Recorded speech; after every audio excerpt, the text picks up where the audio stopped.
Hello, Delilah. Hello, Miss Katy Perry. I'm so happy. This is like a childhood dream come true. I mean, I have driven on the coast so many days or had my parents drive me on the coast so many days listening to your soothing voice. With me on the phone lines is the amazingly talented, incredibly successful 100 bazillion fans following you on every social media platform. And dang, girl, did you look good riding a tiger. Thank you. And also just a normal human being. That's what's most important. You know, the record folks and everybody, the producers send me all these facts about your amazing success. But I love the fact that whenever I see you on any show or anything, you seem so down to earth and real. Well, I put my pants on one leg at a time, just like everybody else. I can't fly, and, I won't make it out here alive. So I think all those reminders, level me every day. But I think I do have a gift, and I love using it, and I love sharing it, and I love making people happy. I think that makes me really happy to make other people happy. But I really feel very normal, and also am sometimes just completely surprised by all of this. Not surprised, because I work really, really hard, but just like super grateful, right? Well, you do work very, very hard, and you've got a new album out, and you're going on tour in September. I am. I have a tour that kicks off in the United States September 7th, and it goes all around the country. Check it out. You can go to katyperry.com to look for the tour dates, and it's going to be a super fun show. It's always an experience when you're coming to one of my shows. It's larger than life. It's not just one look or one scene. It's going to be like, some of my heroes like Walt Disney, just like bringing a whole different surreal world to an arena. So it's super fun. So the album is Witness, and we started playing a song off of it a couple of weeks ago. Janie sent it to me, and she said, Deester, because I'm in a wonderful relationship with a wonderful man, and we're married, and I love him deeply. But before all that, I was in a situation. Let's just leave it at that. Oh, yeah. And she sent me the single, Save as Draft. She's like, you got to listen to this song. And I listened to it, and I'm like, oh, my gosh, how many times did I do that? You write the words, you come up with the letter, what you're going to say, how you're going to say it, so they finally understand how much you love them, and it all works out. Only it doesn't. I know. And, I'd been in that cycle before in a relationship, and it had kind of reignited the relationship. And there's only so many times you can reignite the relationship or want to or should. And sometimes you just need to write it and never send it. It's just that exercise, that cathartic exercise. You shouldn't press send. It's like a lesson in self-control. You know what? That's what best friends are for. Yeah, you do send it to your best friend for sure. My producer, Janie, has been my best friend for almost 30 years, and she knows me through and through, and I mean that when I say that because she was the birthing coach for my 2 bio babies. Amazing. But we have a pact. We have a life pact. You do not hit send until you send it to your best friend. Exactly. I mean, I like drafting and then sleeping on it because, for me, my emotions get very heightened in the evening. I don't know everybody else. It's just like one of those things. And then in the morning, when I wake up, I'm like, oh, I'm so glad I didn't send that. I can get through another day without this situation. And then nighttime comes around. And that's why my show is so successful. Yeah, well, I mean, by the way, I've been listening to you my whole life, and your voice is so soothing, and I think everybody feels really safe listening to you. It's many coast drives from Los Angeles to Santa Barbara have been had just listening to you speak. So you're kind of like a bit of a meditation. So thank you so much for everything you do and how calm you keep us all. Thank you. But you know what? It's true about our emotions. They are heightened at night. That's when addictions kick in. That's when your destructive habits kick in. That's when asthma, people who are asthmatics, I have a daughter who's severe asthmatic. That's when your asthma reactions kick in, is late at night. And so that's one of the reasons that God has me here at night, because that's when the monsters crawl out from under the bed and you hit send. Yeah, I know. Well, I'm glad for you. Seriously, part of your mission is, I'm guessing, especially from the lyrics of the new songs on your new album, is to help people realize how empowered they are and how blessed they are. And I'm reading the lyrics and I'm just devouring them. And I have to ask you this. The lyrics of a couple of your new songs talks about how you've had to fight for the right to be true to who you are. Yes, authenticity. So I was going to ask who, and I'm not asking you to tattletale or name names, but what situations for young women, especially who are listening, I have 7 daughters. What situations have you been in where you now can look back and go, thank God I was true to myself. Thank God I didn't let them control me or steal me or make me into something else? Yeah, I mean, I think it's really prevalent in all of the social media interactions these days. I think, it seems small, but I think it's a big exercise to kind of step away from your phone and from your Instagram and from posting, or I think we're all in this cycle of trying to take a picture of everything and then doctor it up or make our lives look so fabulous, or keep up with these appearances, or, keeping up with the Joneses or whatever. And it's not real, and it's making everyone feel really lonely and disconnected, and they think they're being connected because they're getting the likes or they're getting the comments. But I just encourage people to set their phone down and actually, have real community with their friends, or try and go on a hike and leave their phone in the car, or, socialize but not socialize on the internet, because I think that we're getting really caught up in creating this alternate reality that we could never keep up with, this idea of perfection. And I think it's making young people, especially young girls, feel more insecure than ever.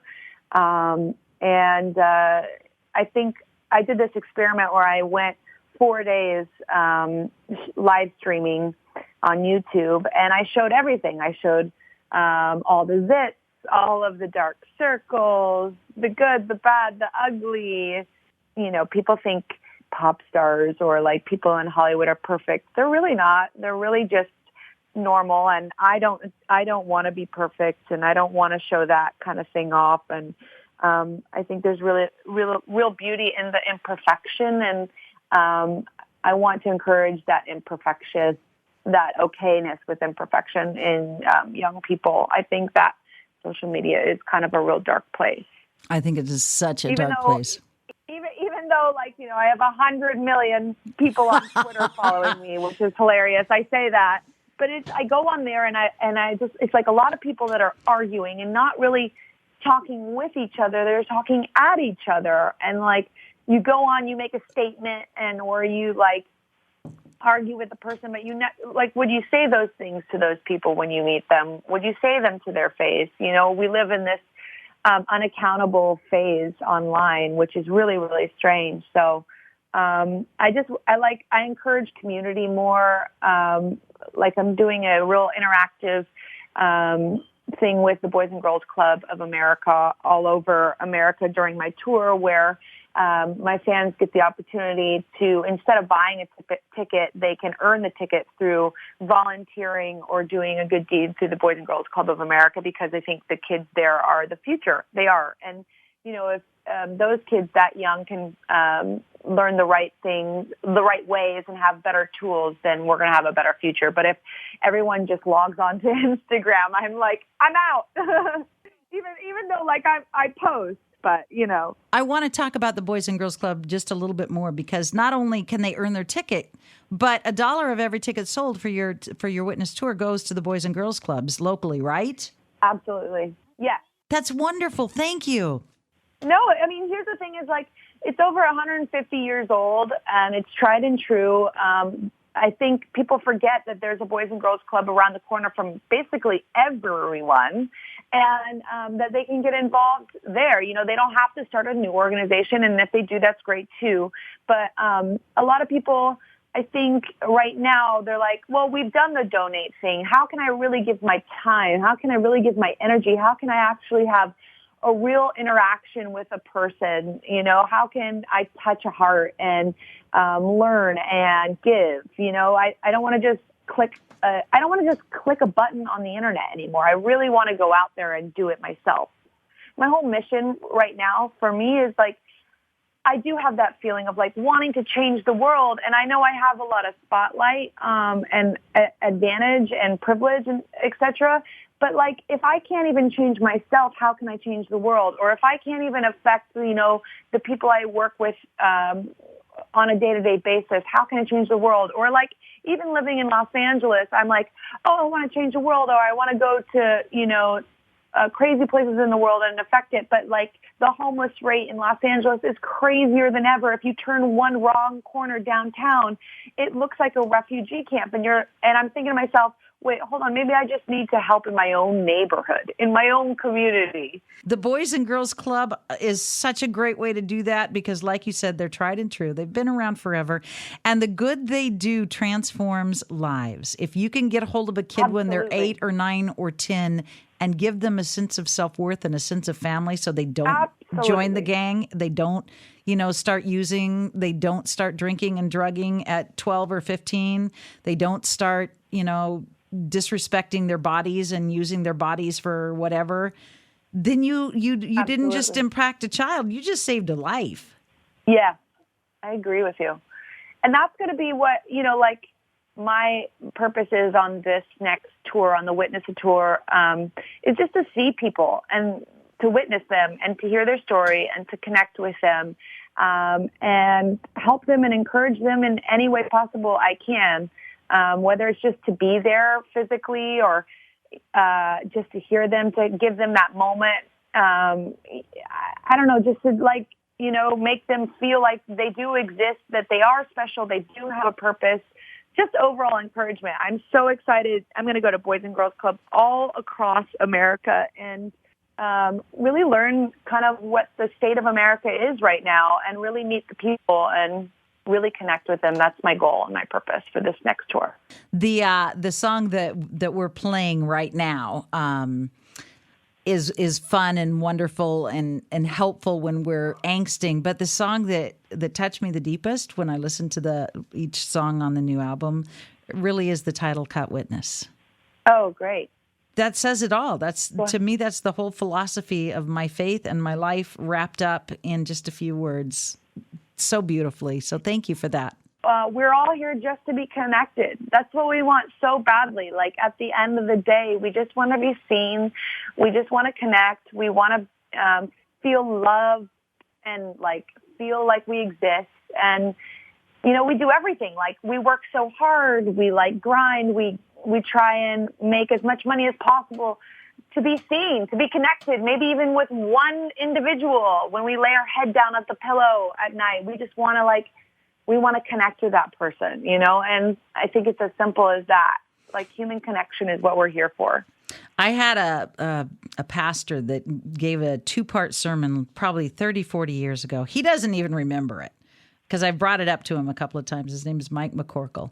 And his message was in 2 parts. In the first part, he said, when I die, he says, I believe when I come face to face with my Creator, he's going to ask me 2 questions.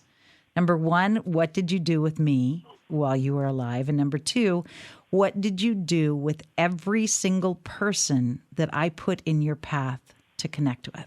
Mm. And so the first week's, talk was about what did you do with me? Did you make room in your heart for me? Did you believe in me? And the second part was what did you do with every person that I put in your path? And he said, people aren't put in your path by accident.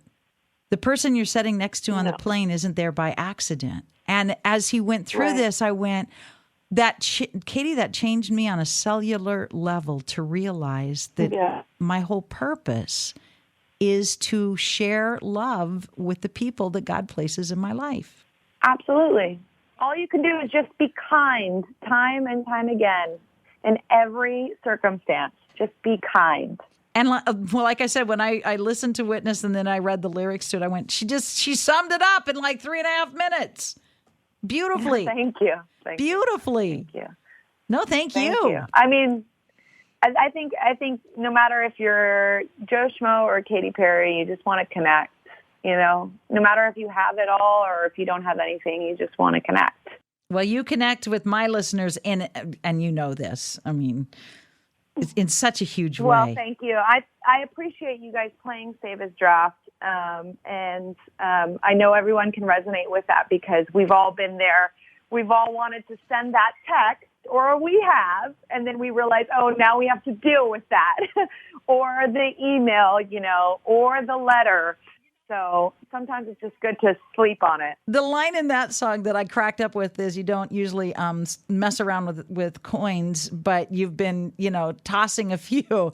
How many times do I toss the coin? Okay, if it comes up heads, that means I'm supposed to call him. That's what that means. Nope. Right. Right. No, I know. I know. Why don't you just listen to the green, yellow, red light in your heart? If we all listened to that more, we would be in a better place. Yeah, we would. That's the original coin flipper. But we don't because we're knuckleheads. And when you love, the heart wants what the heart wants. Yeah, I get it. I understand. Well, thank you for giving us so much of your time. Before you hang up, I have to tell you that Shayla and Angel and Blessing and Clara and Ava and Zach and TK and all my kids adore you. And they my gosh. That's all the names of your children. That's amazing. I love those names. I might borrow a couple. Okay, here you go. You ready? Yeah. Lanika, Isaiah, Eugene, Tanjanique, Teresa, Emmanuel, Demetrius, Trey, Jerome, Angel, Mercy, Bridget, Lucky Girl, Shayla, Maria, Zachariah, Miguel, Thomas, Carlton, Blessing, Princess, Clarabelle, Delilah, my namesake, and now baby Paul. What does Delilah mean? You don't want to know. I do want to know. It means evil seductress. Delilah!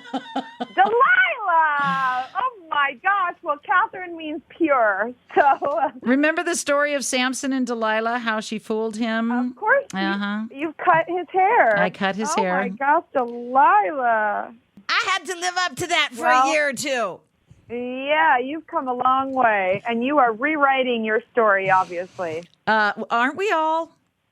Aren't we all? Thank God God is a God of second chances and third chances and fifth chances. Otherwise, I'd be dead. I love waking up every morning remembering that like no matter what happened yesterday, I can just start new today. Like I can make a decision, a choice to have a better positive attitude. You know, I can let things go. I don't have to do things I don't want to do, you know, or I can make better choices starting right now. I love mornings because of that. Thank you, Katy Perry, for spending time with us. And thank you for being so passionate about music and about loving on kids and about keeping it real. Well, thank you, Delilah. God bless you. Slow down.